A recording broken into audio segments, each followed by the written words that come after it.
Hi, everybody, and welcome back to another episode of Double Barrel Podcast. My name is Chris. I'm Justin. And today we have a very interesting treat. I don't know if it's a treat. It's a cannon. It's not even a cannon. It's compensation. That's what I like to call this one.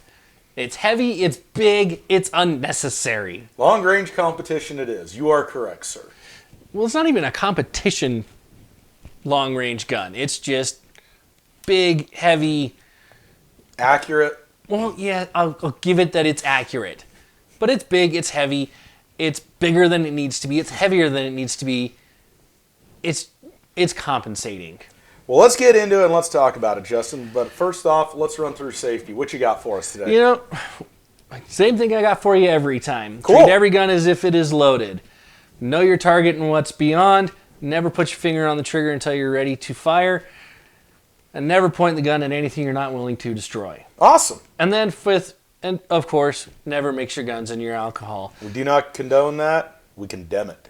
The Remington 700 Sendero SF2.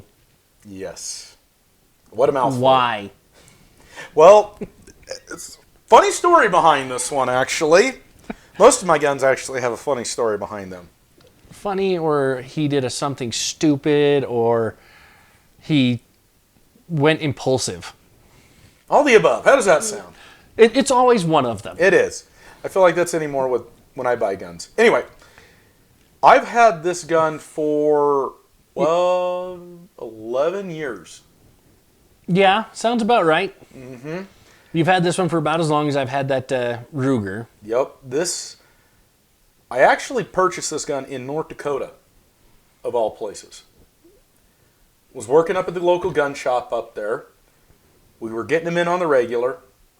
Decided, you know what? I want a long-range bench gun that I don't have to do too much other than mount a nice scope on it and take it out and start shooting it. And at the time, Remington was still king of the hill.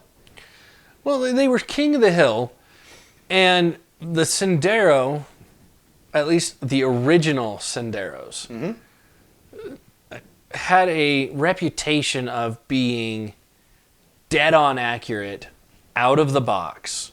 Yep. The new ones that they're coming out with, people are questioning because, yes, the Sendero was synonymous with pinpoint reliability and accuracy, and now they're questioning the new ones that Remington's, or Rem Arms, is now releasing because they're not sure if they're going to match what these could do. Everything from Rem Arms is being called into question because the last 5 to 6 years that Remington was in business, like we've talked about before with the VTR, huge QA issues, huge problems with their guns, being reliable, cheap components. This one, however, came from a very incredible high for Remington. In fact, the year I bought this gun was the last year that this particular model was their flagship Remington 700. The year later, they released their chassis model that had a can't remember the exact name of it that it had. I know it wasn't a Magpul, but it was around for a while, and it died when the original Remington went out of business. Right. Well, let's talk about this one. So this is the SF2 Correct. model of the Sendero. Correct. And this one comes in, well, what did we say, the 264 Magnum? 264, 7mm mag, 7mm Ultra Mag. 7mm Ultra Mag, 300 Win Mag, and 300 Ultra Mag. Correct, yes. Only big things come in. No, it was a Magnum. It was designed to be a Magnum long range. A lot of guys actually used it for long range hunting. It was one of the first, believe it or not, there's a lot of data out there. A lot of guys use this gun as one of the first long range hunting rifles. Well, and I'll believe that, but that's why I call it compensation, because it only comes in the big boys. It is a Magnum gun. And even the original Sendero, which actually did have the 25-06 and the 270, was still 7mm mag, 300 Win Mag. Correct. You couldn't get like a 280 or a 30-06. 30-06 in it. You could get 270, 25-06, and then you jumped to the big Magnum calibers. Well, and here's the thing. This is a gun that Remington put a lot of time and a lot of effort into. And this is a lot of their precision technology. They took the legendary Rem 700 action and cranked it all the way up plus 10. And let's dive in to our first category. Let's dive into reliability. Reliability, correct. And I think this is the last of the reliable Remington firearms. Before you started literally toss a coin to your witcher and pray. It was toss a coin and heads you win, tails you lose. Yeah, and more than likely it was tails, unfortunately. Yeah, but this one, as much as I call it a compensation gun, it actually works really, really, really well. And it has one of my favorite bolts of all time because it's so smooth. That bolt is butter, is it? It slides in and out like butter. It has a little bit of play in it, but even with that play, it's not jamming. It's not pinching. It doesn't do what my Ruger does, and this just goes. And I love this bolt. And this bolt is actually what Savage has been attempting to copy in their own way and get their bolts as smooth as these Rem 700 bolts. The only company that I know of that's actually, well, there's two that, in my opinion, that have accomplished this bolt. Tikka and Bergara have accomplished it. Savage, don't get me wrong, I love the 110 bolts. However, as we've learned with your 110, we have had to do some serious break-in to get him to loosen up. You got to do a break-in with the Savage bolts.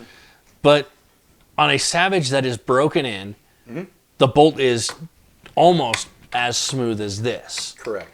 But folks, so you know, this bolt is as smooth as it is now as it was day one. Oh yeah, no, that's one of the things why I love this bolt, is this bolt, the Remington 700 bolt, on this and their older models was just instant smooth. Not only that, no feed issues. They took the time to get it right. Well, they milled it correctly, and that's just it. No feed issues, no ejection issues ever with this gun. And I've had questions on a lot of people because this one isn't 300 Win Mag. It's your favorite caliber. My favorite caliber, and it was the very first 300 Win Mag I ever personally purchased. A lot of people have asked me, Chris, why are you still rocking the hinged floor plate? Well, there's nothing wrong reliability-wise with this gun. Why would I want to mess with it? It has a fully aluminum-bedded HS Precision stock. It has never failed to feed, never failure to eject, and it is just a tack driver again and again and again. Why would you leave that out? Why would you mess with something that's not broke? And I agree. This one, as much crap as I like to give you for being a Remington fanboy, this is one that I feel like Remington really, really did take their time and get it right. They gave you this nice big bull barrel, and then they fluted it to take weight away, give more surface area, better heat dissipation. You can probably go 15 rounds in this, a net 300 Win Mag, before your barrel starts to get hot and you need to let it cool. I've put an entire box down this gun, and I can still do this. Yeah, but this is, like I said, this is one that I feel like they actually did right. Well, and look at the fluting on that. Like, if you actually look at the fluting, it's beautiful fluting. It's beautifully done fluting. It's done in the right places, in the right orientation, that make it just look amazing, as well as take the weight out in the right spots on the barrel. Now, this hinged floor plate, it's super robust, so it never, like you said, it never has an issue feeding. This bolt never has an issue grabbing the rounds, never has an issue ejecting the rounds. It fires anything you put in it. So this one, I have one complaint. I would love to hear it before we give scores on this one. all your weight is here. And that is an issue And that you and I have discussed. And that's without the bipod. And that's my issue with a lot of guns. Well, especially the big heavier ones with the bull barrels that are more of a target gun, long range gun. Just rifles in general. I would like my weight to be right here on the action so that as I'm holding the gun, it is between my hands. Correct. This one, the weight is right here on that left hand. And so you're...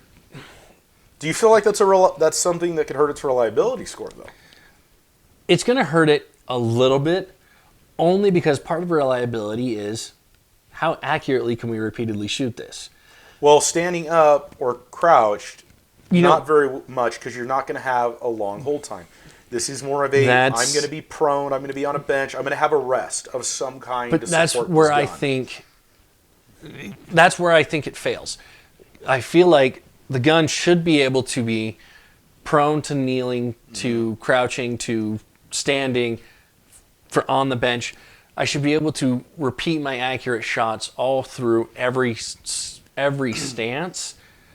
And this one, I can't. If I have to rely on my left arm for more than 15, 20 seconds, that weight just starts bearing down on your arm. It's not distributed evenly between the two hands. You actually I feel like you have to push down with your right arm to pick it up and balance it good enough. Well, and just so you're aware, Justin, and you've shot this gun too. Yeah. The furthest I've had this one out is 800 yards. The furthest that I've actually recorded groupings at is 500. And the groupings, believe it or not, at 500 yards are 5 shots within 1.5 inch. Right. And then at 100 yards, we are a half MOA. Where all my shots. You put a nickel over the top of the. I've done a nickel over 5 shots with this gun all day. 300, we're still under an inch groupings. Yeah, and like I said, I've never questioned the accuracy of this gun. The only thing I hold against it, as far as reliability, is I can't reliably shoot it standing up or kneeling. That's fair. Because it is too heavy on the front end, and it just weighs down on the arm. And so that's why, for me, I'm not going to knock it too much. It's going to get a 4.8. 4.8, that's awesome. I'm only going to knock it a little bit because everything else, from the safety, which I love the position of the Remington 700 safety. Done right. It's perfect spot, and it's nice, easily flicked. I say easily flicked, but it's also not so easy that you're going to do it on accident. Right. It's an easy, deliberate push. But the bolt is so smooth. This feeds every round because of its robustness. And the barrel, because of the fluting on it, again, handles so much at one time that I'm going to give it a 4.8 because almost everything about it holds up perfectly. I am going to go 5. I'm not surprised. I'm not surprised. And because you don't have as much of an issue with the weight being right there that I do. No. That's just, and that's kind of where we differ on opinion. No, and that's fine then. But I feel like that's an awesome, I think this is some really good insight on a legendary company that met a very unfortunate They made a very unfortunate end, and in that end, they destroyed a reputation. Well, not even a reputation, a legacy. Yeah, I'll agree with that. They destroyed the legacy of Remington in those last few years, and they haven't done anything recently to regain it. So let's dive into versatility. Versatility. All right. We're gonna see some obvious points being deducted here just because of the limitation on calibers. It is a Magnum style long range rifle. End of story. At the end of the day, that's what it is. That's what it is. And we're going to stick with the SF2 model, which is what we've got here. That only came in those 5 calibers. It came in 5 calibers, and every single one of them is a big Magnum caliber. Well, can I ask you something here? I want to ask what your score is first, and then I want you to explain it on this one, because we know this one's going to take a hit. Well, we know this one's going to take a hit, but I feel like we need to talk about versatility. Okay. Like, just the versatility of the rifle overall. So, being in the Magnum calibers, it's really only good for... Big game. Big game. Yep. Big game, large game, however you want to word it. Your elk, your moose, your bear. Well, and the other thing that it's good for, too, and people do compete with these, though. Well, these are a competition, and they're good mid-entry level competition rifles for people to use. This would be a good competition rifle. I will grant it that, because it is, with how smooth the bolt works, you can actually shoot rapidly with it, and with how accurate it is, and especially at long distance, thanks to its 26-inch bull barrel, which you can see, folks, how long this one is compared to some of the others we've had on here. But that 26-inch bull barrel lets it reach out and touch you from really far away. And it's accurately. Well, and the other thing, too, though, and this is why I think it deserves some credit in the versatility, is this is a gun you literally can take out of the box. You don't have to mess with the stock, because like I mentioned before, it's a fully bedded aluminum stock. The only thing you have to do is you have to go spend the money on your optics, and you're ready to go. And here's where I disagree with you. Go ahead. A hair. Go ahead. You don't have to spend a ton of money on your optics. No. I feel like that Monstrum scope I have, that you gave me so much crap for buying, That's actually a good could scope. easily replace this Trijicon you've got on here and do just as well. The Trijicon scope, however, I am a huge Trijicon fan. I'm not knocking the Trijicon scope. This is actually one of the only scopes I can shoot with both eyes open. It's a great scope. I do like it. However, I still think your $800 setup here could have been replaced with my $300 setup that I've got on my 270, and we'd still be able to reach out 1,000, 1,200, 1,500 yards and touch somebody with this gun. And in all fairness, if you look at the actual optic setup, though, I did try to have weight involved in this. And when I bought this, Monstrum only made AR-15 parts. They didn't make optics yet. And I was planning on taking this in the field when I bought it. I'm not saying that you should have bought something different. Oh, no, I get what you're saying. You said spend money on your optics, and I'm just pointing out, folks, you don't need to spend a ton of money on your optics. No. Like this is a Trijicon 5 to 20 by 50. You spent on this whole setup over $800 With the rings and base. with the rings and base and everything. Yes, my Monstrum setup that I have on my 270, Or about $300. I was about $300 with base and rings and scope. So I'm $500 less than what you spent here, and I think it would do just as good. That's all I'm getting at. No, that's fine. I'm not knocking the That's fine. Trijicon scope. It is a beautiful scope. I love this one. I'm just saying, his opinion on optics is go big or go home. My opinion on optics is get what works. No, my opinion on optics has kind of shifted to that, too. Yours has started to shift, and my Monstrum setup has kind of helped shift you there. Well, and then scopes from Right On have, that's have true. changed my mind a lot, too, on that. Yeah. I mean, I will say... Anyway, let's dive into one more thing on the versatility, and I think we should give our scores, and then I'm sorry I cut you off there. Go ahead. I was just going to say that, at least back in the day, 15, 20 years ago, you had to spend the good money on the optics.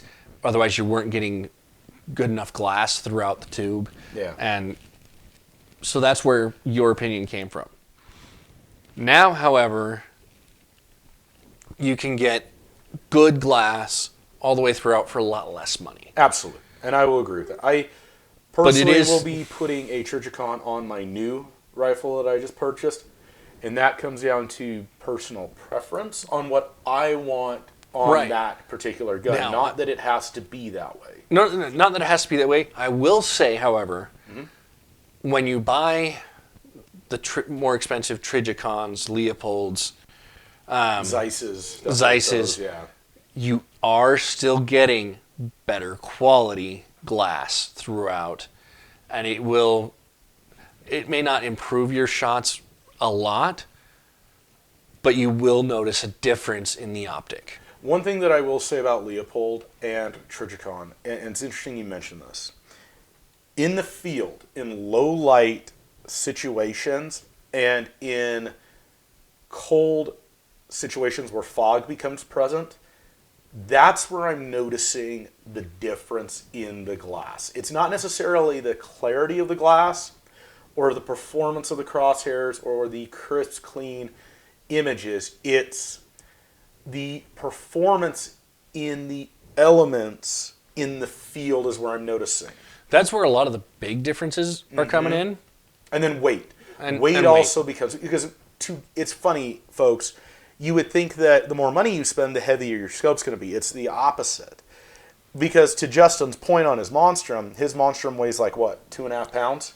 It's a heavy scope. It's a 2.6. It's a heavy scope. This scope weighs 26 ounces. Which is about 1.5 pounds. Yeah. Again, though, we're triple the price. Right. That's where you look at it. You trade off. There are trade-offs with both, but don't let a $200 price tag make you think it's not going to perform well. No. Here's the other thing I want to get into versatility on, though, and we kind of went down a rabbit hole here. We did want to down a rabbit hole on the scope, but I felt it necessary. It is a necessary thing that I do want to bring up. Versatility. You said you wanted to give scores before we started explaining our whys.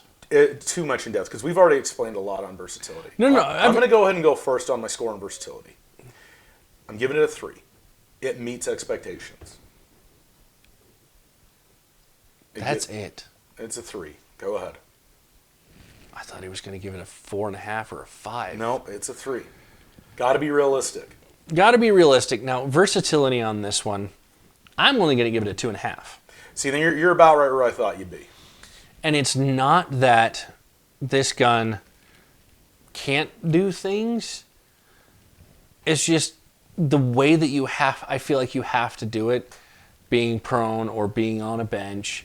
Having a support of having a support of some kind here at the front end, and just its overall weight and the fact that it only comes in those big Magnum calibers. Which are expensive to shoot. They're very expensive to shoot. They're expensive to load. I feel like that hurts it in the versatility because it's not nearly as good as, say, just a regular Remington 700. However, though, where it gains the points back for me, though, is it's so well built and its accuracy is so phenomenally superior to anything I own. I would put this gun up as the most accurate rifle in my collection. And that dives back into shootability. Right, which is our next category. Which we're going to jump right into now. Because I think we've touched the versatility. We got that one good. We got that one good. But as far as shootability, this one, I agree with you. It is one of the most accurate rifles that we have shot. It actually, because of its weight, handles the recoil really, really well. They've got this really nice thick recoil pad here, which also handles it really well. And this, compared to your BAR 300 Win Mag, honestly, I think this handles the recoil just as well as the bar does. I'm even going to one-up you there. I think it handles it even better. And here's an interesting fact, folks. A semi-automatic rifle actually improves recoil absorption because it dissipates the gas. It's dissipating gas. This is full bolt action. You are absorbing the full, 23, 25 foot-pounds of... No, I don't remember. Someone leave us a comment on that. Remind us what that is. I don't remember the muzzle energy, but I know your velocity is around, with this one, you're 3,000 or higher in as far as velocity goes. You're 3,000 feet per second or higher, and that's because you had a lot of energy behind that round. I do want to say it's right around the 2,500 mark, but I don't remember for sure. But instead of some of it being dissipated with the gas block and being used to reset the bolt, and load the next round. You're right. You're absorbing all of it. But this one, I don't know that it does better than the bar.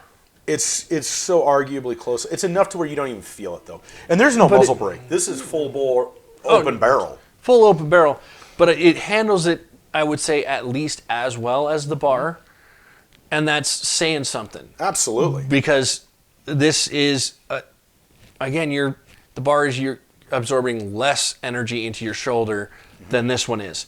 Now, one of the things we talk about was shootability. How long before you let somebody shoot this when you're teaching them how to shoot? Well, one thing before we jump into that I do want to touch on, though, is this gun in its configuration in the 300 Win Mag, this particular gun really loves 180 to 200 grain bullets.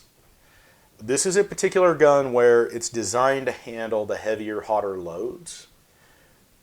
Something to think about if you're looking for a gun that you want to have handle hotter, heavier loads. This gun, I have loaded, personally, 200 grain burgers at a 100% loadout.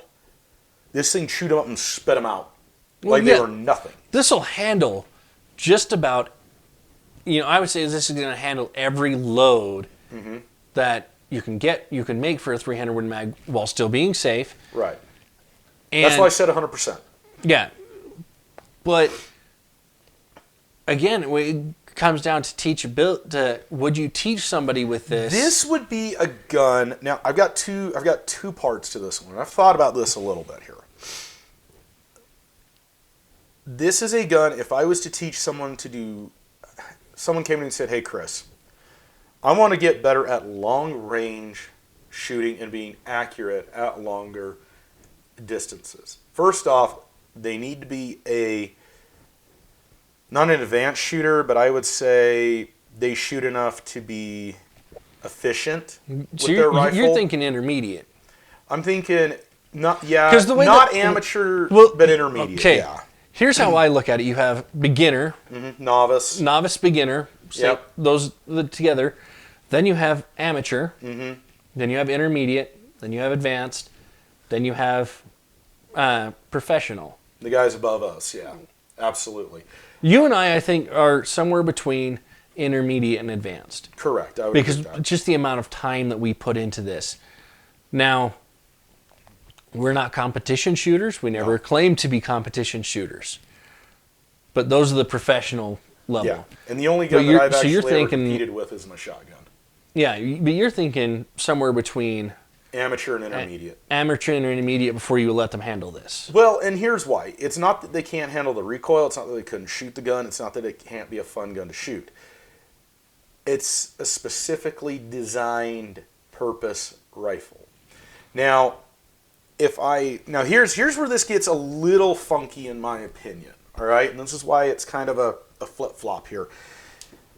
If I'm out hunting and I have an individual that has a hard time taking shots and they need something where they can be rooted and grounded and have the assistance for stability and accuracy, I'm going to set them up on a ledge overlook somewhere with this where they can only go out to about 100, 200 yards at the most. However, they're rooted and grounded, and the gun's going to assist them. The gun's actually helping them be accurate. It's compensating for the shooter's inability to be. And I know a lot of guys are like, well, Chris and Pete, they just need to get better. I agree with you. They need to get better at shooting their rifle. Absolutely, 100%. However, this gun is not a gun that that I would not teach somebody on. It just fits a more different. In your opinion, it feels a more niche. Not even group. Niche. Just it's got different. It has a different aspect to where it's not like I'm going to be taking you out. And 300 Win Mag in general, because again, we have to look at the calibers that this gun comes in. Well, that's the thing, but this one only comes in those big magnums. And that's why it fits a different bracket. I agree. This is one that I would not teach with. I agree. I understand why you're saying that. This is, until someone is, in my opinion, an actual intermediate shooter, I'm not going to let them handle it. Well, and it's really not... Because when I hand you this, people, especially newer shooters, have a tendency when they get big, heavy rifles to lean back as they shoot it, and you know exactly what happens when you do that. Oh, yeah, you've got a problem waiting. Now, as soon as you pull the trigger, you're on your butt. Well, here's the thing, though. Which is why... Recoil aside, this is not something I would hand anyone learning to shoot. No, I agree with you. And to be fair, folks, what I use this rifle for, this gun comes out of the safe twice a year. And it's when, I'll be very honest, I get a wild hair at my butt and I want to go out to 500,000 yards. And I actually want to be accurate. And well, see, that's what this gun is for me. Thanks to the amount of shooting that we've been doing in preparation for this podcast and just in preparation for hunting the last couple of years, this one honestly hasn't even come out unless we're going beyond 500. Oh yeah, absolutely. It doesn't need to. We've gone out to 500 with your the bar with the 6.5 Creedmoors, with your 308, the VTR that you have in there, my 270, and we've gotten good enough out at 500 yards with all of those rifles that we're repeatedly hitting 500 with each of those rifles. And this one now comes out when, hey, you know what? We're actually going to go 600, 700, 800 yards out. Yeah. And then you're like, okay, now I'm bringing this guy. And here's the thing. I've actually thought about a scenario because it struck me interesting because it really does not come out of the safe too much anymore. If I'm going to hunt with it, what application would I be hunting with this gun in? And I'm thinking to myself, all right, well, for one, I'm not hunting anything less than elk. I'm not going to hunt deer with it. For two, it's a pain in the butt to pack around at 14 pounds right now. That's what it weighs, fully loaded. For three, I'm going to be the guy sitting on a cliff or a overlook position that's 400 or 500 yards out from everybody, and everybody else is moving and working, and I'm, doing the, hey, see over here, and then if the opportunity arises, it's in this boom. I was thinking about this as well, and this is one that you're going to drive 10 miles down the road, drop guys off. You're going to drive up the road another 10 mile, or another 2-3 miles. Jump out, and you're going to go sit at the end of the draw where you just drop the guys off at, and you're going to wait for them to chase something out to you. Well, and that's you're not going to go hike with it. Oh, no. This gun is, and that's the whole reason why I bought the BAR. Because, yeah, I had a 300 Win Mag. I've had a 300 Win Mag for over 10 years.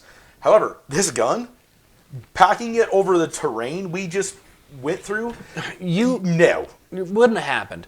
No. So, shootability.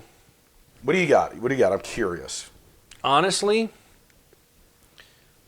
for me, it is going to get a solid 4. 4. I like that. That's actually a lot higher than I thought it was going to be. That makes my heart feel good. I don't know why it makes your heart feel good, but I give it a 4 on shootability because it is, once you get past that amateur level, I feel like at that point you've built up the habits you need to shoot this gun properly, and once you do that, it shoots so well, and it's so enjoyable to shoot. That's the thing. Even for a Magnum caliber, folks, it is so enjoyable to shoot, and I should shoot it more. I just don't. You don't, and originally I agreed with you as to why we didn't shoot it so much because it's so heavy, but now with all the gear that we've acquired, there's no reason why we shouldn't be bringing this with us more often and doing it. What would be awesome to do with this? So I just bought that your death grip, the BOG death grip. We should stick this thing in the death grip. I bet that would be sick. That'd be a beautiful test for the death grip too, because if the death grip can hang on to this, it can hang on to anything. It can hang on to everything else we have. I agree. So yeah, this should go out when we test that death grip, and see if we like the way that works I over agree. the lead sled. But yeah, this is such an enjoyable gun to shoot that, yes, well, it loses a point for I can't teach anybody with this. It gains it all back in it hits everything I want it to hit. Well, even it a can go professional could shoot this and have a ball with it. Yeah, but like I said, it hits everything I want it to hit. Mm-hmm. It hits everything as far as I want it to hit. And it functions so smooth that I don't get frustrated, I don't get angry. And this is one that, because of the fluted bull barrel, you can shoot and shoot and shoot and shoot and shoot and shoot and just go. Well, and here's the thing. I agree with you. I'm going to give it a 4-2. And it loses the point for the exact same reasons it lost the points for you. The reason why I really enjoy this gun is just everything you said is correct. I have nothing else to add to your remarks on that. It again though, it starts getting into that area of you need to be a little bit more. You need to be past the beginner phases, but once you are, you need to know you can't enjoy it unless. I feel like if I was to hand this to a novice or an amateur, they're just not going to be able to enjoy it. Well, I agree. They're not going to enjoy shooting it because they haven't built up the good habits that you need to handle a rifle like this and enjoy handling a rifle like this. I agree. Now, let's get into my favorite category. Your favorite category, my least favorite category, the cost of the rifle. Okay. Now, what do you think I paid for it? 11 years ago, when you bought this gun, because Remington still had the level of reputation that they had, I would not be surprised. Well, you can't ask me what I think you paid for this gun. I know what you paid for this gun. That's actually kind of funny, folks. I remember what I paid for all my guns. You do. I would not be surprised to hear somebody tell me, hey, I just bought the Sendero SF2 for $1,600. And I would, hey, you got a good deal on that. Because they MSRP'd for $2,000. Yeah. For $2,000. Originally, when Remington was still king of the hill, this was our flagship model. It was, MSRP was around $18,000 to $2,000. I could be wrong. However, though, it was up there because the technology and the amount of time and engineering they spent on the gun was and this HS Precision stock. There's a lot of good things that went into this gun, and so it was a very expensive one.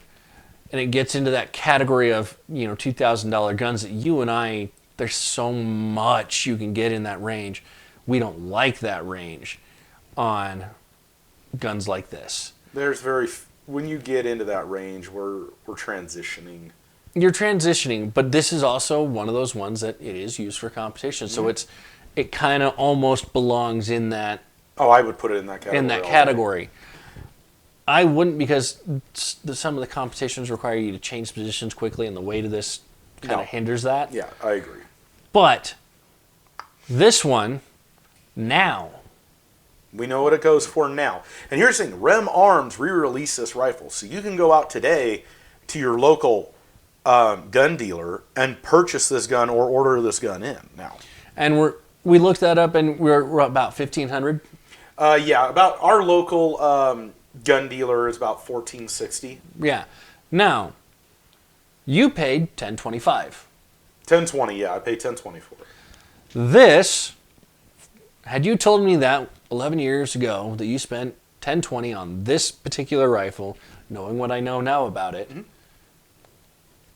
I'd have walked over to you and arrested you and said, you robbed somebody. There's no way you paid $1,000 for this.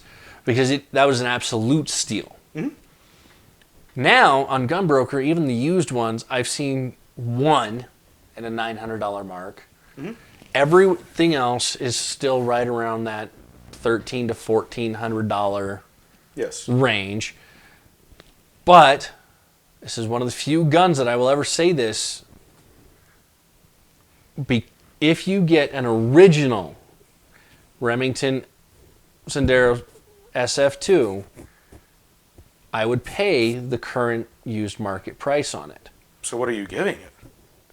This is going to get a 5 on cost. Be still, my beating heart. Did 'Cause hell just freeze over? Because this one, the way that it performs, being what it is, and being perfectly designed for what it is still, in my opinion, very much worth the $1,500 price point. Because you get, again, one of the best bolts that I've ever used. You get a heavy bull barrel that is fluted in the right way to make it so you can take a lot of shots without overheating your barrel. The robust floor plate that I've never had an issue with feeding. In the original 700 platform that was good. Well, and not only that, though, we haven't even talked about the X Pro trigger that was in this. This is before they modified the X Pro triggers, and they went to crap. That trigger has a 2.5 pound pole. Well, and that's the thing.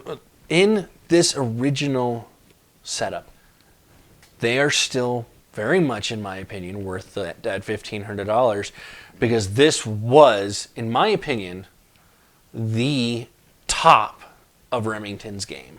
I agree. And I'm giving it a 5 as well. 100% hands down. Now, for you folks that are out there, if you want to buy the new Rem Arms version of this, they have Timony triggers in them now. Which Timony triggers are amazing triggers. Phenomenal triggers. Like I said, Rem Arms, I feel like they are on track. They are doing good to come back into the thicket. However, I'm going to test them. Yeah. I'm going to test them. I want to test them. When we test them, I want to see if they are, before I give my opinion on whether I think they're going in the right direction or not. Oh, we're putting them up against this. I know that might be unfair, but I'm doing it. No. Remington, and like I just said, this is, in my opinion, is Remington's peak. Yes. If Rem Arms wants to bring Remington back into the game with a fighting chance, they need to at least come close to Remington's peak performance. Absolutely. This gun, it's worth every penny I spent on it. The whole outfit, the whole build is worth every penny I spent on it. That's the thing, is you spent less on this rifle than you could buy. Sorry, you spent just a little over the current cost of this rifle on your whole build. Right. So you got it at an excellent price. Yes. I would not hesitate to pay the same price you did for this gun, because it does, again, Remington's peak, where it was the best. Yep. And so, yeah, I absolutely would take this gun in its current configuration at that price point. I agree. Well, Justin, I'm very pleased to see that this gun scored a lot higher than I anticipated it to. I was a little hesitant on doing this review. You were, and you, at the beginning, you thought I was going to just tear this gun apart. Because of how mean I am to Remington. Well, and not only that, it's a Magnum caliber, and you're not a huge fan of Magnum calibers. That's not true. I do like the Magnum calibers. They have their purpose. They have their use. But this configuration serves the purpose and the use of the Magnum caliber. The perfect configuration and use for the Magnum caliber. This is what it's for. Yes. And so you give it a 17, which honestly, solid score. It's a solid score. It's less than I expected from you. It just, realistic, it gets knocked in the versatility, and it got knocked a point in shootability. It got knocked a lot more in versatility than I thought it would for you. That's where the surprise was for me. Like I said, it meets expectations for what it is. However, to exceed expectations, unless you work your arms out, you're not getting... You got to work this, your forearm out. Your whole arm, your entire arm. And then that's got to be huge, and then you got to work out your bicep and your tricep because it's got to hold up all of the weight. It just... Well, here's why. Here's the real reason why it lost all those points, because had I been able to hold in a standing position like this for longer than 10 seconds without doing this, I would never have bought the BAR for hunting. I would have just taken this. However, even after doing all my weights, all my training, everything I do on a regular basis to keep my strength up, 5 to 8 seconds is all I am comfortably able to steadily hold this rifle. And sometimes that's not enough. And there is no way. Here's the other thing too. I'm going to stand up here for a second, here, folks, because this is interesting. When you're doing this, we're going to do this because we're safe about that. When you're doing this gun, swinging this gun. Let's say you're in the field and you're a hunter, and you're going to swing this gun off your shoulder and do this. You're going to pivot. There's so much gun. Well, that's the thing. There's so much gun to swing. It's so heavy right here, and this 26-inch barrel just puts so much that it's hard to take this one into the field and be in the terrain that you and I were in. Yeah. The BAR, oddly enough, and you and I we had some skepticals on this.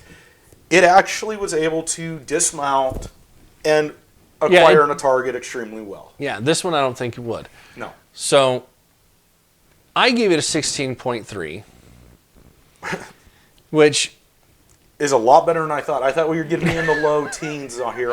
You being did. A 13 was going to be, I would be very happy. I'm ecstatic that you're giving it 16.3. This is, again, one of the few actual uses of the Magnum calibers that I think exists where it was done right.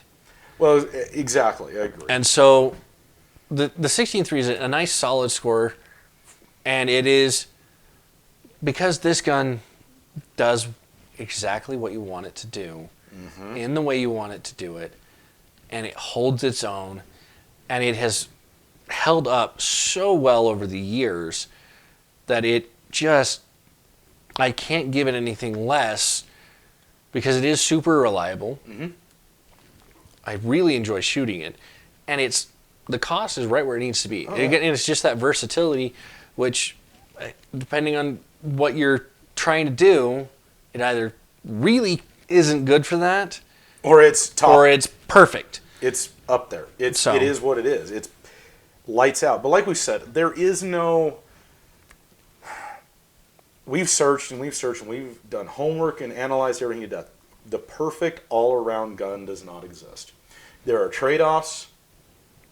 Every build and to every I have caliber. not found a perfect gun or a perfect caliber for anything. Each one has its pros, has its cons. It's just you got to know what you're getting into, and that's part of what we're trying to get you guys familiar with is what you're getting into. This one, if you're looking for a Magnum caliber to just shoot off a bench, or a gun that you want to take those long distances and have fun just repeatedly shooting it at long distances, perfect gun for it. I would recommend buying an original SF2. Yes. Until we get see what Rem Arms is doing under the microscope and see if they're actually even on the same level that this gun was playing at. If they're not even on the same level as what this gun is playing at, I'm going to tell you, wait a few more years on a Rem Arms purchase. But we'll see how they do with that rifle that you're planning on getting, and we'll do that one fairly soon. When you get the rifle, we'll do it shortly after you get the rifle. But this is my one and only favorite gun from Remington. Awesome. Well, folks, we're going to go ahead and get cleaned up and get resituated, and we'll be back for 5 o'clock. In a couple of minutes. We got to get cleaned up first, and then we'll be 5 o'clock. Let's get to it. We'll be right back. See ya.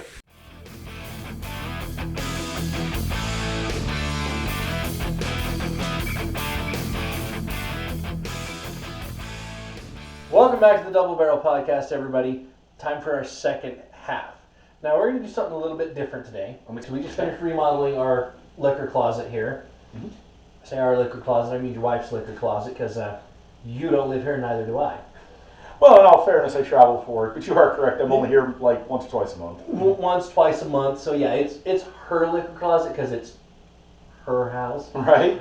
But so we're going to do this take advantage of the new liquor closet. Mm-hmm. And we're going to surprise each other with our picks today.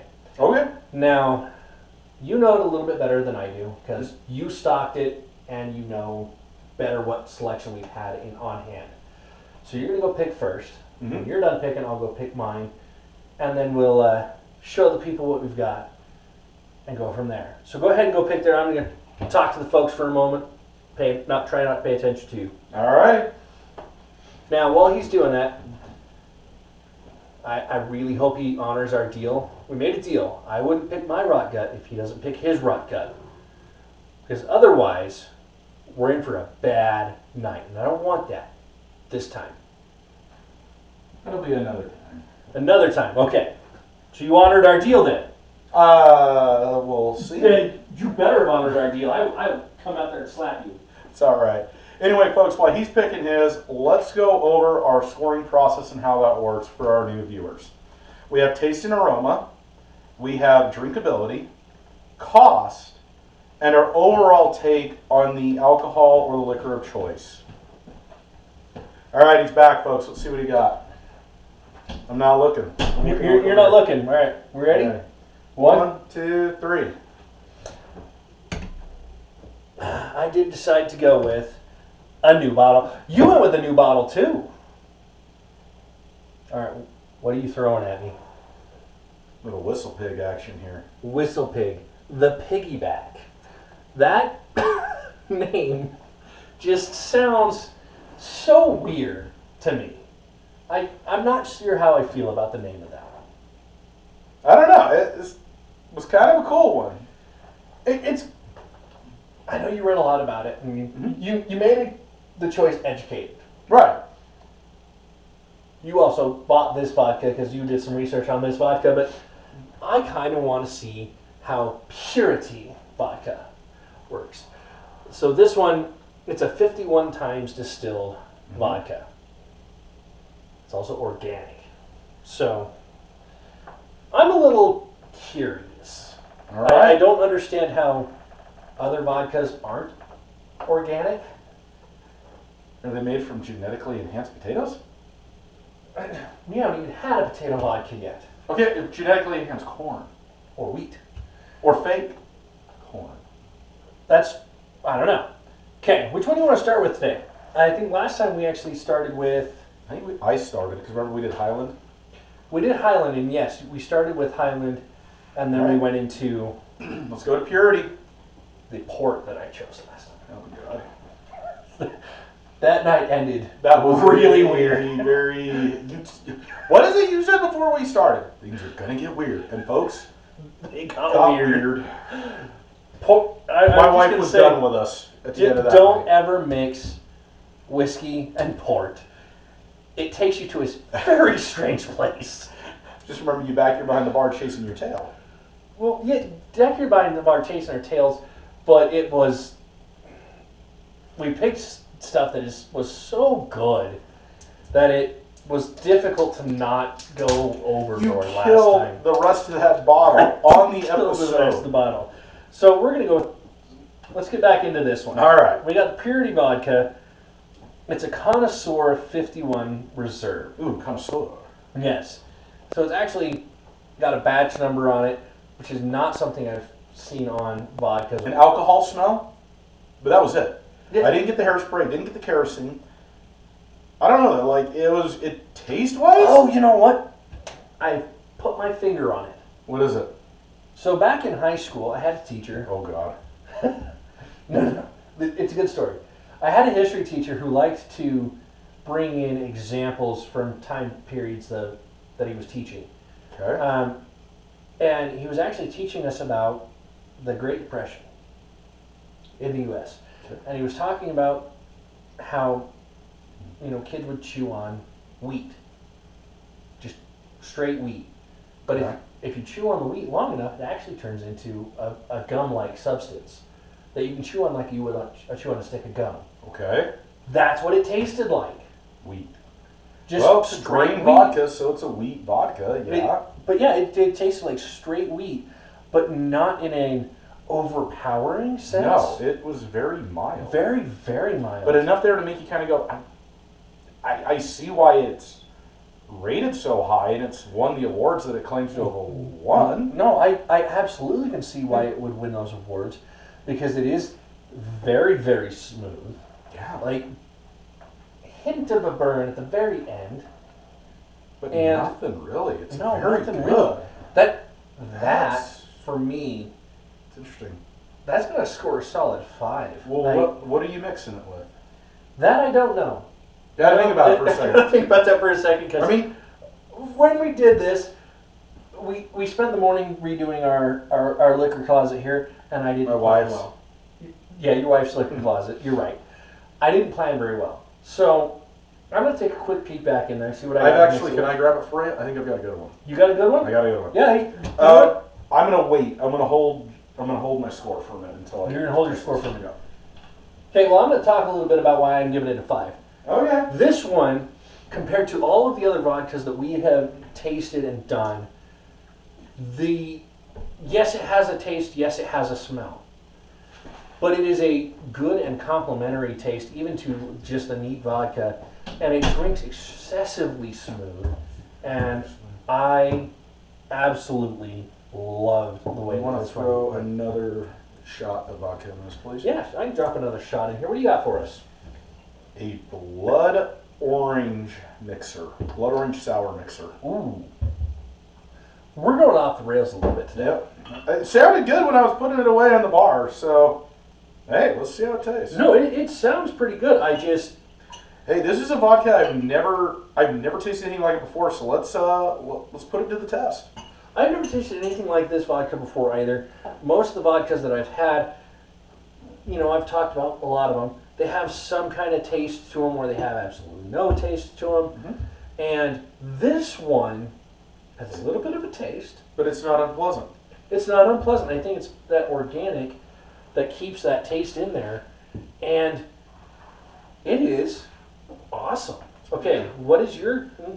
I got to do this first. No, you don't, because that's not part of taste and aroma. All right. Taste and aroma is neat. I'm gonna do 5 because it's unlike any vodka I've ever drank, and it actually was good. I almost can drink it neat. Aside from Crystal Head, Mm-hmm. this is one that you drank it and you didn't recoil a little bit. You drank it and went, wait a minute, what is that taste? What is that adventure I need to go on? So yeah, I'm not surprised it gets the 5 from you on that one. Okay, That's good. this mixed drink, we go into drinkability. This is good. Oh, Yeah, that's good. that's very good. Like, here's what's weird. I taste the vodka. I get that wheat taste. However, though, it melds very well. Well, see, Scary. this is one, and we've talked about this, and I don't like to taste my alcohol in my liquor. I know or you don't. my cocktails. I did taste this vodka coming through in the cocktail, but it mixed in there in such a way that it was complementary. It made it tasted like it belonged, and this made it, to me, feel like the drink would have been wrong without it. It was good. It was really good. That was good. Okay. Now drinkability goes into the mixed drink, which that's some of the highest praise I've heard you give a vodka mixed drink. I'm going to give it a 5. And here's why, because I could actually drink that neat. But you could drink that neat. But that But is a solid drink. Part of drinkability is also, would you pick this at Yes. an open bar? Absolutely. Absolutely. I mean, If I had some orange juice here right now, I'd actually make a screwdriver because I'm curious to see how it plays in a screwdriver. I really want to see how it plays in a screwdriver. I just don't have any orange juice right now. That was awesome. I need that. Here's the thing. I'm very positive that we don't have orange juice, but let me go see if we actually have any because I do want to test it in a screwdriver now. We must have this in a All screwdriver. right, we're gonna call timeout for a second, folks. I'll be right back. He says we'll be right back. For you guys, it's going to be a blip on the screen. For us, it's going to be like 20 minutes of searching the house. And 20 minutes. My house ain't that big. no, your house isn't that big, but if we don't find it in the house, we're gonna beg people for a ride to go get some. I have to have this in a screwdriver now. All right, let You me know go. screwdrivers are my favorite drink, All right, and let this me go has look. made so well. I need it. All right, I need folks, to try it. We'll be be right back. back. Hold tight. We're back, everybody. Well, we got the orange juice because we have to have a screwdriver in this. I'm excited. Why are you opening it with this? That's what I had at hand, man. Wow. Don't. Okay, just, wait to MacGyver it. It's exactly what I did. Very nice. We're going to be going through a half bottle of vodka tonight. It's going to be a fun night. We're not going through a half bottle. I mean, we could on this one. That's the sad part. I know, right? This one is at that level that we could get through a half and not We notice. get trashed. I'm a little concerned about your state of mind as is, so... Well, you are the court-appointed psychiatrist. I don't know that a court would ever trust me. We're totally full of crap, just so you guys know. Alrighty, the almighty screwdriver. Let's see how this plays. Cheers. Let me see how this plays. It's going to play like a screwdriver because screwdrivers are awesome. Actually, I feel like it elevates the screwdriver. Yeah. You ever had an Orange Julius? Yes. That's a Yeah. boozy Orange Julius right there. I like it. I don't know how it turned it into that, but that's kind of what it turned it into. That was really good, actually. I liked it. All right. All right, I give it 5. I'm going to give it a 6. 6. All right, 5. It is a solid 5. That is a solid 5. That is a very mixable drink. That's That's a good. very drinkable drink. That was good. And You ready here to pay for it? no, that shot to the top of my list. Wow. Assuming it's priced correctly. Take a gander. I'm gonna hope you paid 50 or less. 30. $29.99. Okay, that means it is priced correctly. Because the vodkas have changed in their price range so much, and you can get a lot of good stuff for that $30 price range. Mhm. Better than Crystal Head. At 50. Yeah, Crystal Head's at 50, but this tastes better. I actually think it takes over Grey Goose for me. Finally, something that beats Goosey. And Goosey got dethroned by purity. Yeah, but it It earned it. It's a earns legit. It earns It's a it. legit take. This one at Five on $30 cost. a bottle. Yeah, he's worth $30 a bottle. Absolutely, it'll be. Well, and it's top shelf. That's top shelf vodka. And to me, that legitimately is a top shelf vodka. Yeah. Tastes better than Grey Goose. Better than the Silver Dollar. Better than Any of the vodkas Yeah, I feel like and- we've reviewed. any of the ones that we reviewed. And it's better than a lot of the ones that we haven't reviewed yet. That we've tried. For Absolutely. me. So yeah, this top of the line, top of my choice list. I'm gonna go with Purity over anything. You know what? I'm just gonna round it off. Solid 5's perfect score. Good job, Purity. Yeah, Purity, absolutely solid 5, 20 out of 20. 20 out of 20, perfect score across the board. I think that's our first alcohol that actually has scored a solid perfect score from both of us. No, Which one did? I don't remember, But one of them did. but one of them did. All right. Well, Whistle Pig, you got You a got a lot mountain to to do. climb here. So overall on the Purity, Oh, before we dive into Whistle Pig, that's okay. It's great vodka. Great drink. it's a fantastic vodka. Almost no burn at all, and when No. the burn does come through, it's more of a hey, just Letting remember you know I'm I'm here. alcoholic. Yeah, I'm here. I'm here. Don't drink too much of me. But it's really good. It's I mean, really it's good. just a good vodka. The way that again, in that screwdriver we just made, same way I make all the other screwdrivers, about A 2-to-1. 2 to 1. Mm-hmm. Transformed it. And the other ones, I don't taste the vodkas at all, and I usually like that. This one transformed the whole thing, and I could taste that the vodka was there, But it was a complimentary taste. It never once detracted from anything from the 2 drinks we put it in.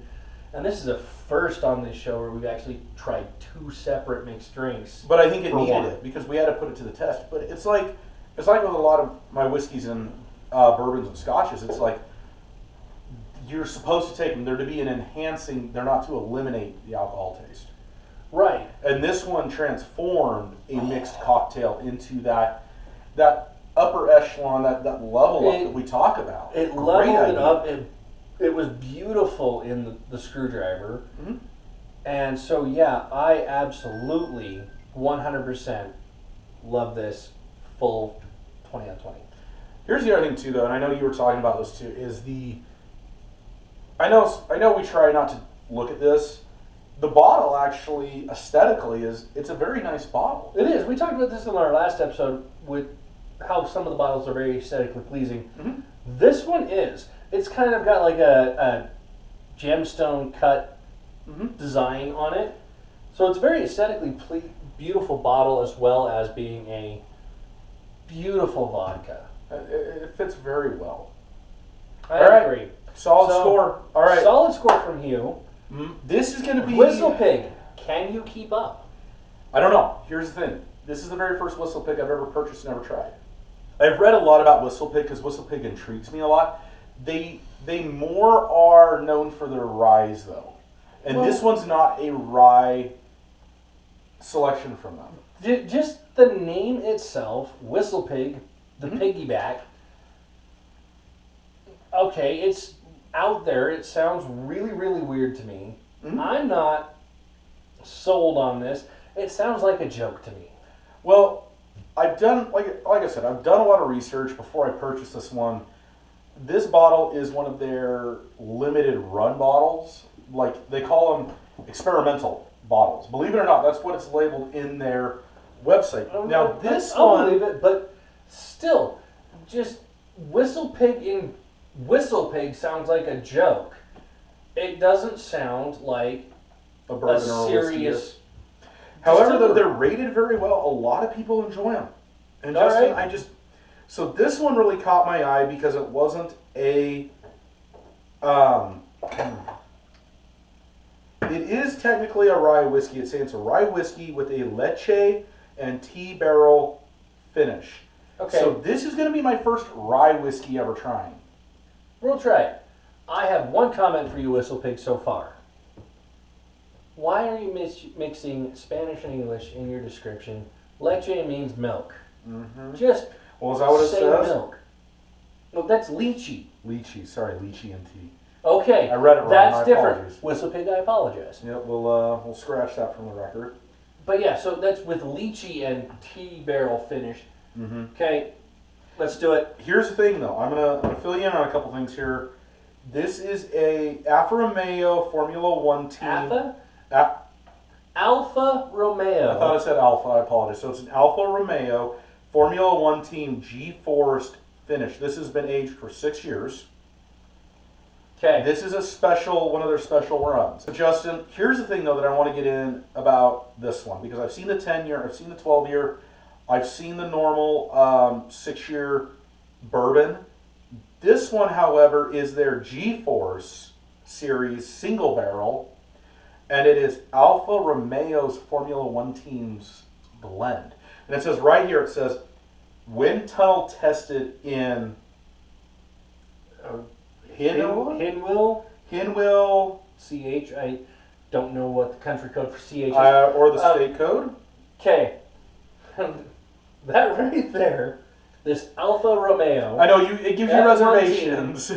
Gives me reservations because for anyone who has in the past watched Formula One. No, not Formula One. A very popular BBC program featuring a Sorry, folks. three I'm very here. popular British car enthusiasts. Yeah, Top Gear. I was trying not to say that. Fine, you could say it. That's true. They're in Britain. What are they going to do? I think they'd actually. I love Top Gear. Top Gear's a great No. show. Top Gear was good, and then Jeremy Clarkson quit, and then it wasn't so good anymore. I actually enjoyed the American version too, though. Believe it or not.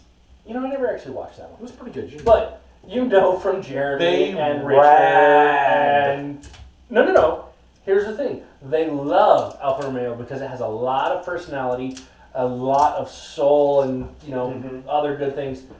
But they're very unreliable. Yeah, it's a And love-hate so- relationship. Yeah. Are we going to be able to rely on this to be good, or is this going to have just a lot of personality? lot of personality? Now, if it has a lot of personality, that's fine. Let's find out. I mean, it's up against some tough competition. I've almost been half tempted to do a pitch hit here and switch over to the Blatons. Pour it. Okay. It's a 96 proof, or 96.77 proof, Mm-hmm. which, and I have an apology to make right here, actually. It's the To one you, It's the one I've been waiting for. Let's find out. it probably is the one you've been waiting for, but here's the thing. I said this, and you never argued with me, you never corrected me, you never went, hey man, you're wrong. You just kind of went with it. Mm-hmm. Which one? That proof and Alcohol volume? alcohol volume are actually directly related to each other. I wasn't going to fight that hill. Just, all you had to do I did. was tell me I was wrong. I did. No, you didn't. It's okay. Don't worry about You said going for the nose. You said I think you're wrong. it. Okay, so I'm getting...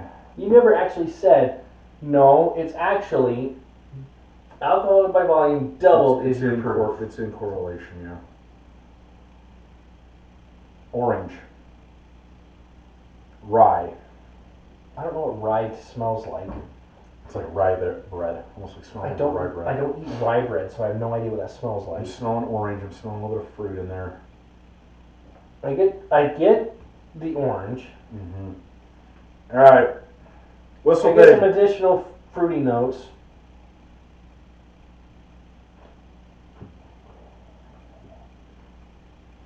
It's tropical. Back hit, tropical. And that's on the initial taste. Okay, I was expecting that one to knock you. You've evolved. Congratulations. Hold on, it's still coming. But you taste the spice, but it's like a citrus spice in the back. Okay. So here's what this does to me on this initial hit. Right up front, Mm-hmm. orange, Spice. and it's like It's an orange spice. just orange. Feels very inviting. Then almost immediately, I get spice Yep. that overpowers everything, Mm-hmm. followed by spicy burn, followed by just solid burn, and it just changes all the way throughout this drink over like 30 seconds of the Try drink. your next one. I'm actually... The burn backed off quite a bit. Because remember, the initial taste is a lot different. I still got the orange. I got the orange spices and the citrus spices. Like, I got some lime and lemon in there. Okay. But the burn is tamed. But it's like a citrus burn. It's a citrus burn. I get orange. I still get the orange through there. Yep. I do get lemon. I don't Yep. get lime. I think I'm getting I got the tea. The burn. It's gone. No, it is not. It's like it sneaks up right at the very end there, and it comes back and goes, "Oh yeah, by the way, light a match." It just burns you. Here's what I got, though, on that It's third not like that Elijah Craig that just came up and went, burn! one. Yeah, no, it's a slow burn. However, I got the tea leaves on that last one. Almost. Did you get the tea leaves on that? Yeah, right there. So it was orange, citrus spice, tea leaves, and then it had that warm burn that came up through. The very, on 3, there was the warm burn. Yep. On the other 2, it was seriously like, run up, light propane torch, run away. However, It was though- very sudden, all of a sudden it burns. However, though, you did really well on that, so you should be proud of that because this is a rye. That's a rye bourbon. Rye bourbons are inherently spicier. No, okay, it is spicier, Mm-hmm. But it's not like and the spice was good. It's the way that the burn just kind of, out of nowhere, comes up and goes, burn, bye. rye. So it's an oolong tea barrel too. You know, Interesting. I don't know a lot about teas. I have heard that oolong teas are like really high end teas. It's a very popular green tea. I actually really Jasmine and oolong are definitely my favorite. I drink them for different reasons when I drink them, but they're a very good tea. Okay. I do get the tea taste coming through on that third hit. That is okay. It's a very interesting one. It's definitely got a lot of personality, so I'll does. agree with you on that. It has a lot of personality, but here's the thing: is the personalities all came through on the separate hits. None of them kind of They didn't intermingled with each other. No. And it's like this is one that I feel like is going to take you on a long journey, not some of these other ones that, after the third hit it's kind of the same. I feel like we could go 5, 6, 7 hits on this And find something find something else. I don't necessarily want to go there tonight. No, we're not going to be able to go there. I'm going to give it 5. As far as the taste, And I'm not trying to make it compete with the purity. It earned it. No. That's the thing. We say these are against each other, but at the same time, they're really not. There are picks. How well do you hold up to our opinions of taste and aroma? And For a bourbon, again, we always talk about this. Nose doesn't always transfer to palate. I got the orange and I got the floral citrus. Here's the thing: I got the orange on the nose. Yeah. And it transferred on that very first hit, and Yep. I was done. Okay, mine stayed through all the way through, but it was up front and then it transitioned into the next. See, mine was orange was there, and then it jumped to a different flavor, then jumped to a different flavor, then jumped.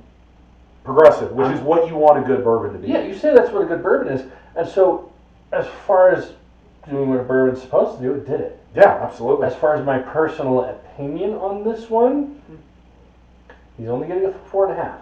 That's fine. Because I don't like the way that the burn comes out of nowhere for me, hits me, and then backs off. If you're gonna burn, burn.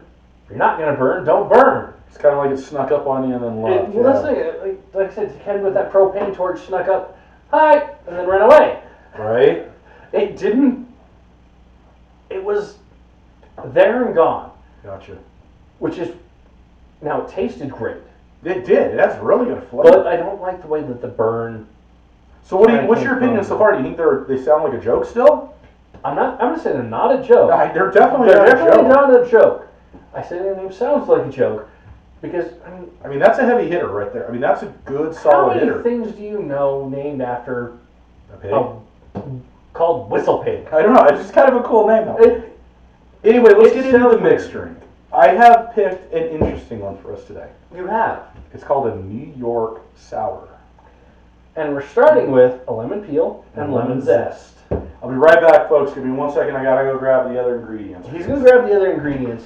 And I'm going to talk a little bit about Whistle Pig and the way that it was a good bourbon as far as like what he's had me try so far. It's not one that's going to knock you on your butt and kick you in the teeth and say, ha, you don't know what you're doing yet, like Elijah Craig did. Yeah, you're never gonna let me live that one there. No, I never am, because that one was, it hit and it was hard. He actually comes through really nice. That is not a Zinfandel. It's the same. It says use a red sweet wine. It says Zinfandel. I will go see if my wife actually possesses a Zinfandel right now. It said either. All right, I've just been told that the recipe says either and to leave him alone. So I will leave him alone. But all right, so I'll let it go. All right, so we have 2 ounces. 2. Whew, this is gonna be a fun night. 2 ounces of bourbon. That was like a 3/4 you just poured yourself. Well, we're keeping it even then. I'm sorry. I'm trying to pour right here. Yes, but this is a 1 ounce jigger to the top. Yep. Either way, I'm not going to complain that give me a little bit less. We already went a little overboard on the vodka, going 3 shots deep when we really shouldn't have. And we're adding a red Moscato wine, and we saw how wines went last time, to this bourbon. So we're going way off the edge tonight. Okay, how much of this are you putting in? about half, 3/4 a shot is what it calls for. Okay, so that was a little over half. And then it says just a little bit of simple syrup, and then we've already done the lemon. Okay. Do we need to muddle it, stir it? I'm gonna stir it. I'm just gonna blend it. Let's Okay, see so- well, not blend, but stir. Let's How much of the syrup does it say to do? Very good question. We're just gonna do a little bit. We're just going to do kind of like a dash. Okay. Maestro?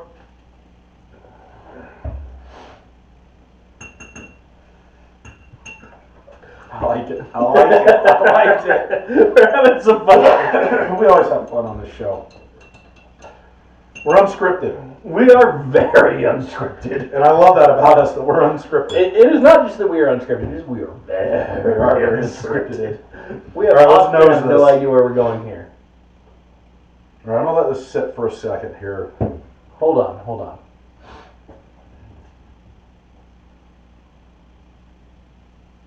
Okay, that's a very different smell Than what you were expecting. than what I was expecting. And for this, I agree. I want a clean palate. For this. I would agree with you on that. However, though, for my first whistle pig, because there's another whistle pig that I really want to buy. However, it is a little bit more pricey, and if I buy it, we'll review it for sure. This one I thought was priced very well, but why we're letting these meld? Well, It's can't called talk their- about price yet. You're Oh, I know. You're skipping But I ahead. know, I'm not. But I'm saying the other one is called their summer stock. Is what it's Okay. called, whistle pig summer stock, and that one is a weeded. It's their weeded bourbon. And Oh. That is the one you should have started me on, because I feel However- like that would have been good too. However, though, it was the price that turned me off because I've never had anything from their distillery, and I'm not a rye guy. I Okay. haven't gotten there yet, so Okay. that's why I was like, okay, I need to see if they're worth traveling down this road and investing more money in. Realistically, that's what I was doing. If we're going straight off our neat score, Mm-hmm. okay, he's worth. He might. I will get him. I will get the We'll summer talk about stock. the cost, but he might be worth digging into. Right. All right, you ready? Cheers. Okay, yeah, this one. New York sour.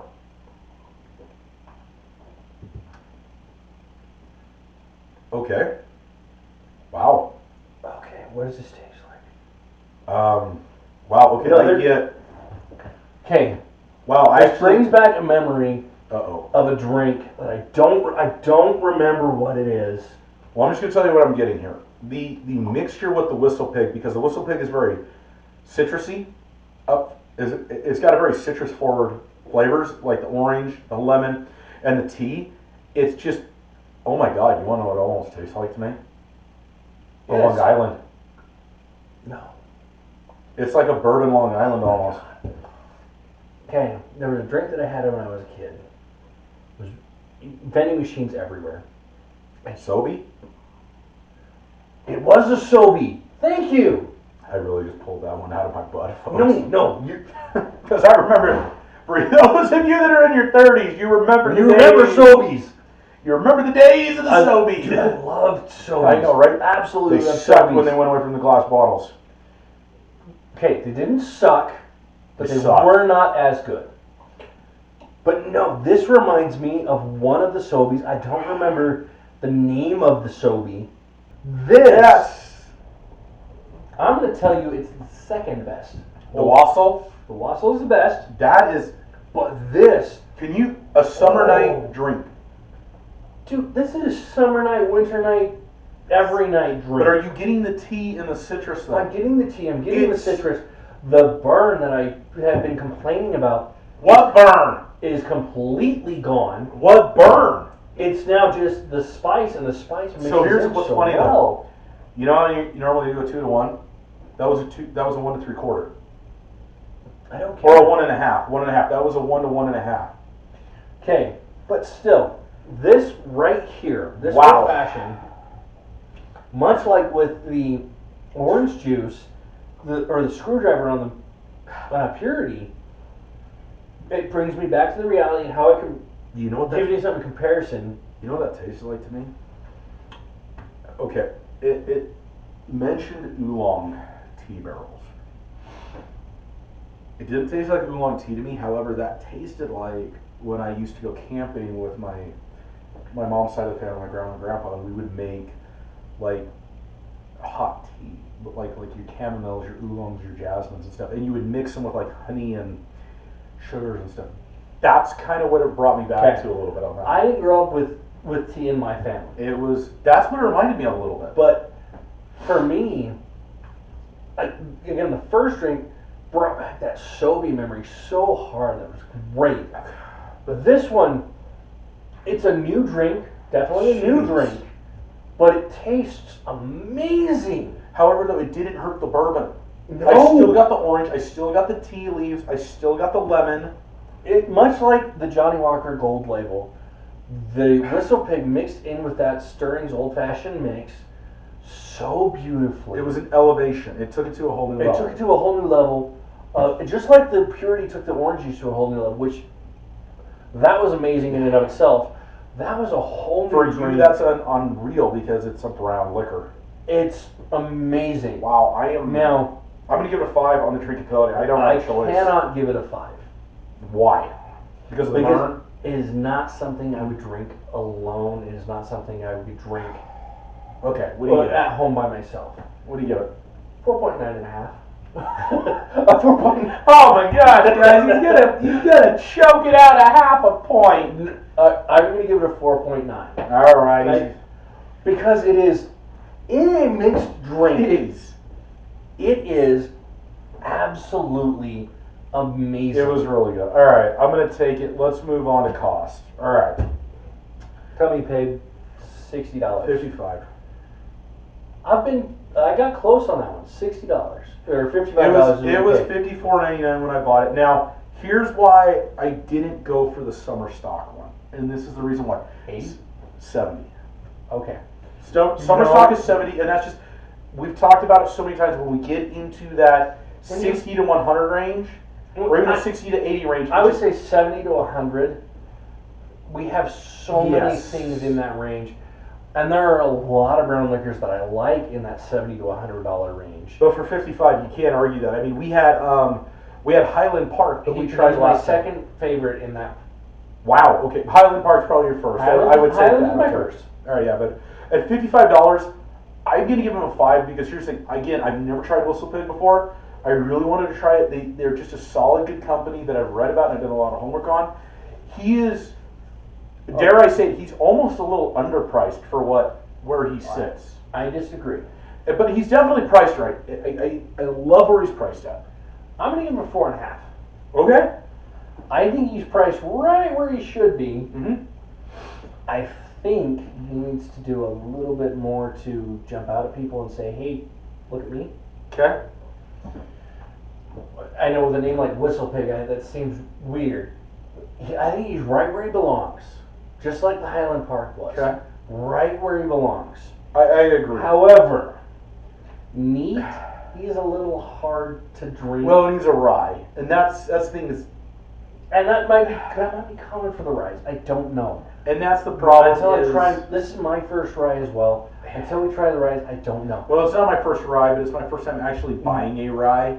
But ryes they burn a little bit This more. is They're a little my more first spicy. rye drink at all, Okay. ever. So maybe Now- what we need to do is we need to crack him open at a later date and see how you feel about him after we. I think that would be a good idea. There's several of these that I want to crack open a few of the vodkas at a later date, see how you do as. I really want to get you on the Elijah Craig again eventually on that, Yeah, on that proof because that was a you know mistake what? on my end. Here, let's make a deal. Okay, what's the deal? Episode 20, we will revisit Whistle Pig and Elijah Craig. Okay, and then I want to revisit. We will revisit. I want to revisit Crystal. I do want to. I want to revisit and revisit Silver Crystal Dollar. Head. I agree with that. Let's revisit Crystal Head and. Well, Silver let's Dollar. revisit those four on episode 20 I agree with that. and see how we do and how we feel about Now, those. before we give our overall, I want to let our viewers know something. Okay, ladies and gentlemen, this is our 9th episode. All right. Episode 10 is going to be fun. So episode 10, we have a very special treat for you. Hold on, let me count. I might have told you wrong. Okay, go ahead and count. This is probably not a good time for him to be counting. You're not wrong. Okay.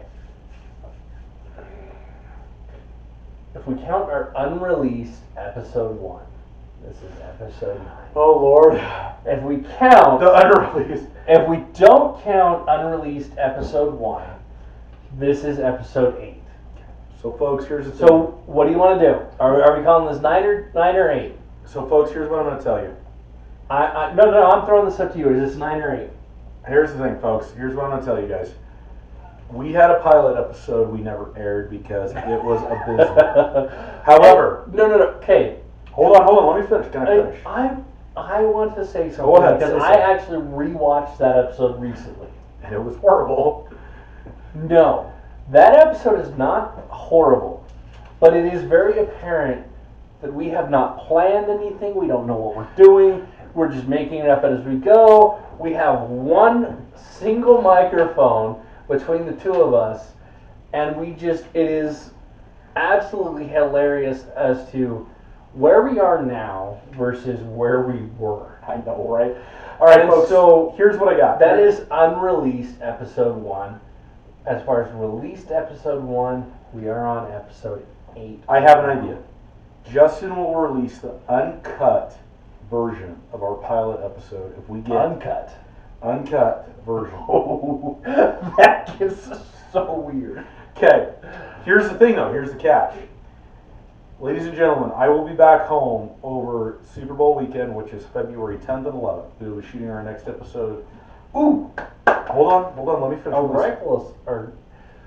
We agreed 2 months ago that our 10th episode will our be the 10th duel episode is going to be the duel of our 6.5. but between the 6.5 Creedmoors. It will be. And somewhere between our duel of the 6.5 Creedmoors and the following episode will be the duel of my 6.5 Creedmoor versus your bar. Because I challenged you.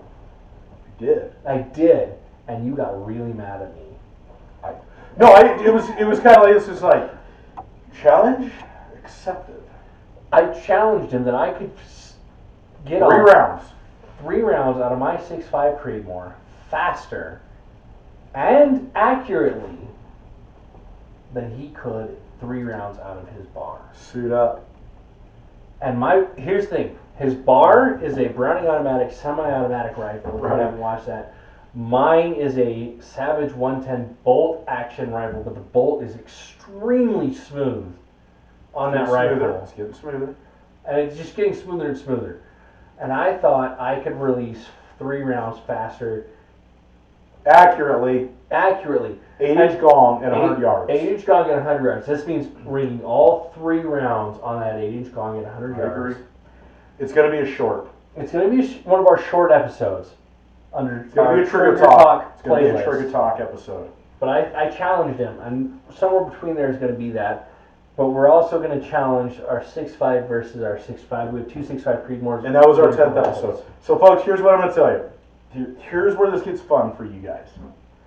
If you want our 10th episode to be the duel of the 6.5 versus the 6.5, and my wife, I'm going to grab these real quick. Hold on.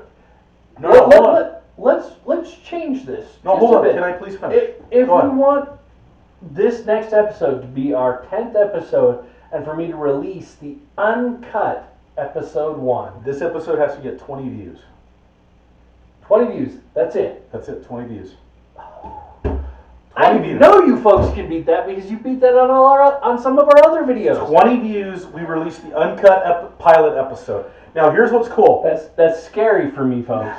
My wife, because we're down here in my basement bar in the Tombstone Tavern, my wife gifted me these awesome You know flight. what? I've decided something. What are we doing here? Let's look at Back here, we got our Double Barrel Podcast logo. this. I think a Tombstone Tavern No, logo. I want a Tombstone Tavern logo to go right here next to our Double Barrel Podcast. I think that's or right here appropriate. at the top I like that. to advertise the Tombstone Tavern because I love the Tombstone Tavern in your basement. I do. Folks, let us know what you think as well. We love your opinion. But here's the thing. My wife gifted me these really awesome custom Tombstone Tavern flights.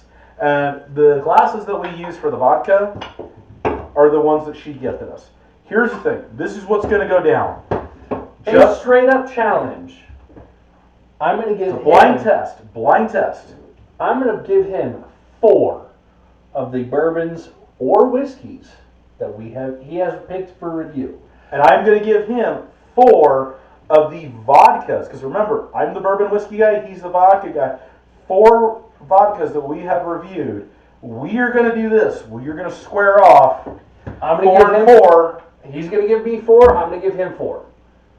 We are going to see who can have more correct and identify them correctly. So we're going to go like, say, Silver Dollar, Crystal Head, Purity, and Aurora Borealis. Exactly. And I'm going to throw 4 of whatever he's reviewed in there. I'm a little gone, so I don't remember what they are. All right. Here's the thing, though, folks. And I'm going to see if he can guess what I gave him. The kicker to all of this. I guess what I gave him. We have to get 20 views on this episode, and then we will release the uncut. Okay, let's get back on topic. All right. For your Overall. Okay, here's the thing. No. Go ahead. Remind me, did we get your cost score on this? 5. I gave it a 5. You gave it a 5. It was right where it needed to be. I'm not going to argue Okay. that. It's overall, though, might surprise you. You know, honestly, I don't remember what I gave it on cost, but You again, gave I'm a little bit further gone. You gave it a 4.8. No. 4.5. You gave it 4.5. That's right. 4.5. Okay. That's a 4.5. Yeah. That sounds correct. Okay. Our overall score for the Whistle Pig 4.8. piggyback single barrel Alfa Romeo. Afro. Yeah. Afro, folks! Oh, breathe, Christopher. Sorry. Alfa Romeo. The Alfa Romeo. G-Force blend. Okay. I will say, at the beginning I mentioned that Alfa Romeo, thanks to Top Gear. Top Gear, Yep. original Top Gear Mm-hmm. cast, made me concerned because Alfa Romeo was not known for reliability, but they were very well known for Personality. Personality. Oh, there was lots of personality. personality and soul. Oh, It's all over. you know, What are you giving it? Jeremy Clarkson, I hope you see this eventually. Here is Alfa Romeo in a liquor. It actually fulfills what you told me to look for in an Alfa Romeo. So, no, I'm not giving it a 5. Oh! I can't give it a 5 What do you give it? because overall, honestly, this Compared to some of the other ones we tried, that's why I gave it a 4.8. that's why I gave it a 4.8 on the drinkability. That's why I gave it a 4.5 on the cost. You gave it a 4.9 on the drinkability. 4.9. I'm sorry. You're good. You're right. Now, he is going to get a 4.5 overall. I'm going to give It him... is a wonderful drink. It is. It very much is. Here's He the makes reason. it- oh, let me- Go ahead. Sorry, I apologize. Don't cut I'm me a off little here. gone. I apologize. We're both a little gone. He is such a great mixed drink. He is. The fact that we tried 2 different mixed drinks with him, and he tasted phenomenal, absolutely phenomenal in both, makes me really like him as a mixable drink in the bourbon category. You struggled with him a little bit I though struggle on with the him neat. neat. And that's And why I as think far he got as- that half a point dock, right? That's why you got the half point Okay. down. Now, as far as cost, he's right where he belongs. However, the tiers up from this, that the one that you were talking about, that you were thinking about getting, The summer stock, the yes. summer stock. I think I'm going to buy it now. Oh, please do. I think I'm gonna buy I it. really want to try it now because if this one tastes this good, especially mixed, I want to see what the summer stock is. Now, that's why I can't get full solid. That's fine. 5. I understand. Well, and here's the reason why I give him a 4.8. Because, folks, for you guys out there, I'm a big bourbon and whiskey guy. And You are. for an overall score to reach a 5 for me now, you have to break into my top 5 category. And right now, I'm not going to divulge my top 5 category to you folks. However, he's sitting in the top 10. I might in a solo short. There you go. I'm Which is funny. I'm not going to do One that. of my top 5s I actually don't own yet. I need to buy. This is true. This is one that you've told me about numerous times. It's the 291. It's the 291 that you've tried numerous times that other people have tried where you've gone to the bar, but you've not purchased it yet. No, because it is a $100 bottle. However, it's an interesting bottle that if I do purchase it, we're gonna have some fun with it because anyway, we're getting off topic. We're getting off topic again. Anyway, back on topic. I give him a 4.8 because here's the thing, because I've gotta be more strict on the bourbons, on the whiskeys, on the scotches because I don't think you do. I think our overall score, it still gets a 4.8 because here's the thing. There are a couple in my collection that do beat him. Okay. However, the summer stock intrigues me now to the point where G-Force has convinced me to continue down this path. I'll agree with that. Now, I don't think that you should be restricting as much as you are in your overall score, because it's an overall feel of the drink. Here's where Now, he got a full. No. Go ahead. Let me Sorry, finish. I apologize. He got a full 5 on his overall for me. Mm-hmm. He doesn't, but it's because the combination and the overall feel that I got throughout You struggle the testing. I struggle with two particular parts of this hard. Well, not hard, but harder than one particular part of this. Right. And so, I think it's the overall feel of it kind of changes. Well, and here's one thing before we give our final scores here, and I need to look at them again, but here's why. And what's weird though is I've given it a 5.55, but the last category doesn't get a 5, and here's why. I look at a bourbon or a whiskey as a very progressive journey. And now hold on, let me finish. Here's the thing. On some of the bourbons that I have reviewed and I haven't reviewed yet, like the Elijah Craig Barrel Proof is one. This guy, after drink 3, I feel like that's what he's going to have to offer. See, and I feel like at drink 3, he's just getting you into when he gets good. And here's the thing. And I think he's going to get better beyond drink 3. I need to test this theory. I really do.